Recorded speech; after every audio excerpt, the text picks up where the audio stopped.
कभी कभी हमें जीवन में अकेले लड़ने की आवश्यकता होती है।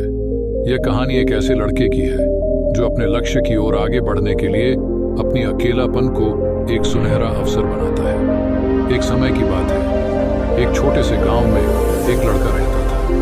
वह बहुत सपने देखता था और अपने लक्ष्यों की प्राप्ति के लिए प्रयास करने का निरंतर जुनून रखता था, परंतु उसके पास न कोई साथी था, न कोई गाइड करने वाला। उसके परिवार में भी उसकी सपनों को समझने वाला कोई नहीं था। इसीलिए उसे लगता था कि वह अकेलेपन की जंजीरों में बंद है और उसके सपने अधूरे रहेंगे।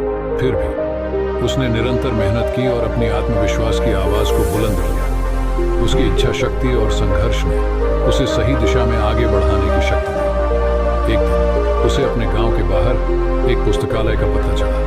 वह आश्चर्यचकित हुआ क्योंकि उसे पहले कभी ऐसी जगह नजर नहीं आई थी। धीरे धीरे उसने उस पुस्तकालय के दरवाजे पर कदम रखा। वहां जाकर उसने देखा कि लोग पुस्तकों के बीच खोए रहते हैं और वहां की शांतिपूर्णता और ज्ञान के वातावरण ने उसे संतुष्ट कर दिया। अपनी उत्कृष्टता को पहचानते हुए उसने लिया निर्णय किया कि वह पुस्तकालय में समय बिताएगा। धीरे धीरे वह पुस्तकालय की विभिन्न किताबों को पढ़ने लगा और नई दुनिया की खोज में निकल पड़ा। दिनों बिताने के साथ साथ उसका ज्ञान बढ़ता गया और वह अच्छे लेखकों और दर्शकों के साथ रिश्ते बनाने लगा। इसी के साथ उसने लिखने का भी मन बना लिया।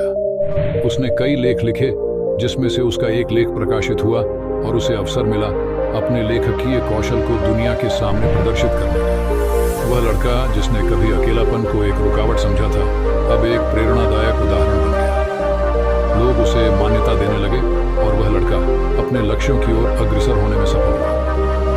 इस कहानी से हमें यह सीख मिलती है कि अकेलापन को एक सुनहरा अवसर बनाने के लिए हमें संघर्ष करना चाहिए। हमारी संयमितता, समर्पण और मेहनत हमें अपने लक्ष्यों की प्राप्ति की ओर आगे बढ़ा सकती है।